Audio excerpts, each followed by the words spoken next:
አሰላሙ አለይኩም ወራህመቱላሂ ወበረካቱ። ውድ አዲስ ፊዚዮቴራፒ የዩቲዩብ ቻናል ቤተሰቦች ኢዘዲን ጀማል እባላለሁ። በቅዱስ ጴጥሮስ ስፔሻላይዝድ ሆስፒታል የፊዚዮቴራፒ ሐኪም ነኝ። በዛሬ ቪዲዮ ለመካከለኛው የጀርባ ህመምና ለትከሻ ህመም መፍትሄ የሚሆኑ ሁለት ኤክሰርሳይሶች ይዤላችሁ የመጣሁት። ወደ ኤክሰርሳይሶቹ ከመግባቴ በፊት ግን ስለዚህ ህመም ምልክቶች፣ መንስኤዎችና ምንነት አንዳንድ ነገር ነግራችኋለሁ።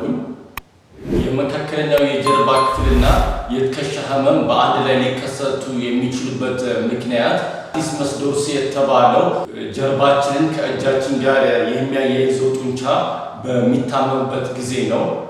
ይሄ ጡንቻ ሊታመምበት የሚችለው ምክንያቶች የሚከተሉት ናቸው። አንደኛ፣ የሆነ ከባድ ነገር ለዚህ ከጭንቅላታችን በላይ ተሸክመን የሆነ ጉዳት ካጋጠመን፣ ጀርባ አካባቢ ትከሻ አካባቢ ጉዳት ካጋጠመን ምናልባት ይሄ ጡንቻ ተጎድቶ ሊሆን ይችላልና ይህ አንድ መንስኤ ነው።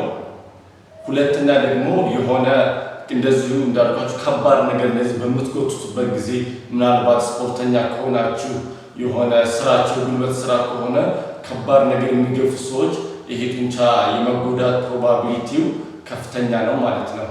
ሌላኛው ሶስተኛው መንስኤ ደግሞ ከዚህ በፊት የአንገት ህመም ሂስትሪ ካላችሁ፣ ከዚህ በፊት የአንገት ህመም የሚያስቸግራችሁ ከሆነ የአንገት ዲስክ መንሸራተት ሊሆን ይችላል። እንደገና ደግሞ የአንገት ዲስክ እንደዚህ መገጣጠሚያዎች መድረቅ፣ መበላት እንደዚህ አይነት ኬስ ከነበረባችሁ ምናልባት ቆይቶ እንደዚህ የጀርባና የእጅ ህመም ከተሰማችሁ ምናልባት ይሄ ዛሬ ማሳቸው ኤክሰርሳይዝ ሊረዳችሁ ይችላል ማለት ነው። እነዚህ ሶስቱ እንደ መንስኤ ይቆጠራሉ። የዚህ ህመም ምልክት ደግሞ በዋናነት በቀኝ በኩል ወይም በግራ በኩል ሊሆን ይችላል። በቀኝ በኩል ከሆነ ጡንቾ የተጎዳው ምልክቶቹ በቀኝ በኩል ነው የሚታዩት። ጡንቾ የተጎዳው ደግሞ በግራ በኩል ከሆነ ምልክቶቹ በግራ በኩል ነው ማለት ነው የሚታዩት። ምልክቶቹ በዋነኛነት ለምሳሌ በቀኝ ጎን ከሆነ የመካከለኛው የጀርባ ክፍል ህመም፣ እንደዚሁ ደግሞ እስከ ትከሻ ወደ ላይ የሚሰራጭ የመካከለኛው የጀርባ ክፍልና የትከሻ ህመም ማለት ነው።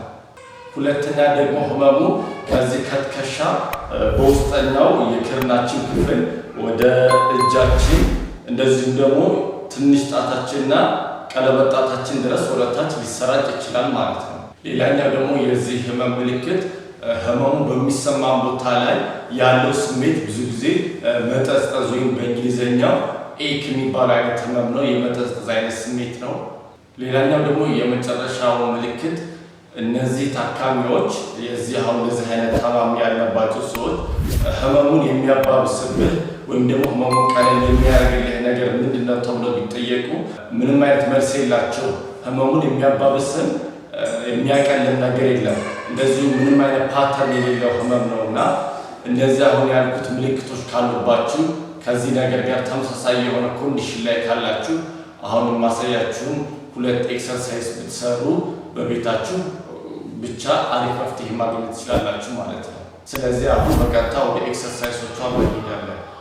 እሺ፣ የመጀመሪያው ኤክሰርሳይዝ ይሄን ኤክሰርሳይዝ እንዴት ስትሬች እንደምናደርግ የመጀመሪያው ዘዴ ነው ማሳያችሁ። እንደዚህ ቁጭ ብለን መስራት እንችላለን። ምንድነው የምናደርገው? ለምሳሌ እኔ በቀኝ በኩል ነው የሚያመኝ እንደበላ የመጀመሪያው ስቴፕ ልክ እንደዚህ በዚህኛው እጄ ይሄኛውን ወገቤን ይዛለሁ። ይሄኛውን እጄን ደግሞ ልክ እንደዚህ እጄ እንደዚህ አውራጣቴን ወደ ውጭ አድርጌ እንደዚህ አድርጋለሁ፣ ወደ ላይ አነሳለሁ። ከዛ ኤክሰርሳይሱ ምንድነው የሚሆነው? ከወገቤ ወደ አንድ ጎን እታጠፋለሁ፣ ልክ እንደዚህ ማለት ነው። እጄን እስከምችለው ወደዚህ ማድረግ እችላለሁ። እዚህ ፖዚሽን ላይ ከ10 እስከ 15 ሴኮንድ እቆያለሁ።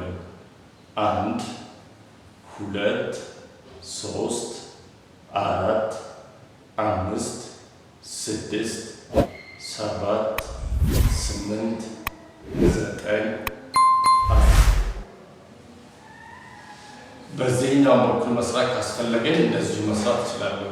ይሄው እዚህ ፖዚሽን ላይ ከ10 እስከ 15 ሴኮንድ እቆያለሁ። የመጀመሪያው ኤክሰርሳይዝ ይሄን ይመስላል። ይሄን ኤክሰርሳይዝ ሲሰሩ ጡንቻው እዚህ ጋር ስትሬች ሲያደርግ ያ የተኮማተረው ነገር ሪሊዝ ሲያደርግ ሂል ሲያደርግ ይሰማችኋል። ይህንን ኤክሰርሳይዝ ከ10 እስከ 15 ሴኮንድ እየቆያችሁ 3-4 ዙር መድገም ትችላላችሁ። በቀን 2 ጊዜ 3 ጊዜ ብትሰሩት አሪፍ ነው። እንደዚሁም በሳምንት ከ3 ቀን እስከ 5 ቀን ብትሰሩት አሪፍ ነው። እሺ ሁለተኛ ኤክሰርሳይዝ ደግሞ አብሮ ለአንገት ህመምም አጠቃላይ ከአንገታችን እስከ ጀርባ ላለ ህመምም የሚረዳ ኤክሰርሳይዝ ነው። እንደዚሁም ለዛሬ ለገለጽኩላችሁ ህመም ጥሩ መፍትሄ የሚሆን ኤክሰርሳይዝ ነው። ይህን ኤክሰርሳይዝ የምንሰራው ልክ እንደዚህ ግድግዳ ጋር መጀመሪያ ፊት ለፊት እንደዚህ ስትሬት እንሆናለን። የመጀመሪያው ስቴፕ ከግድግዳው የአንድ እርምጃ ያክል ወደኋላ እንደዚህ እንራመዳለን። የአንድ እርምጃ ያክል ከግድግዳው ጋር እንራረቃለን። ከዛ በኋላ አሁን ማድረገው ስቴፕ እጄ እንደዚህ ከጭንቅላቴ በኋላ አድርጌ ሁለቱንም እጄ ይሄኛውን ልክ እንደዚህ አድርጋለሁ። ይሄ ሰውነቴ ልክ እንደዚህ ግድግዳው ጋር መውጣት ነው ማለት ነው ኤክሰርሳይዝ። እዚህ ፖዚሽን ላይ ከ10 እስከ 15 ሴኮንድ እንቆያለን። 1 2 3 4 5 6 7 8 9 10 እሺ ኤክሰርሳይዙ ይሄን ይመስላል። በዚህ መልኩ ይሄንን የላይኛውን የጀርባ ክፍል የመካከለኛውን የጀርባ ክፍል ስትሬች ማድረግ አለባችሁ ማለት ነው።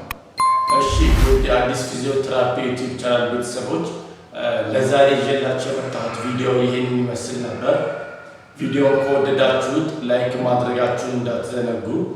እንዲሁም የሌላ ጊዜ ከፊዚዮቴራፒ ጋር የተያያዙ የሕክምና መረጃዎችን በመለቀበት ጊዜ ሊደርሳችሁ ቻናሉን ሰብስክራይብ አድርጋችሁ የደወል ምልክቷን መጫን እንዳትረሱ። እዚህ ቻናል ላይ ሌሎች ለትከሻና ለጀርባ ህመም የሚሆኑ የሰራኋቸው ቪዲዮዎች አሉ። እነዛን ብትሞክሯቸው አሪፍ ነው። ለእናንተ አሪፍ የሰራላችሁን ጥሩ ኮምፎርት የሰጣችሁን ኤክሰርሳይዝ ሞክሩት። ህመም የተሰማችሁ ከፍተኛ ህመም ያለው ኤክሰርሳይሱን መስራት የለባችሁም። እኔ እዚህ ጋር ጨርሻለሁ። ሰላም ቆዩልኝ። ቻው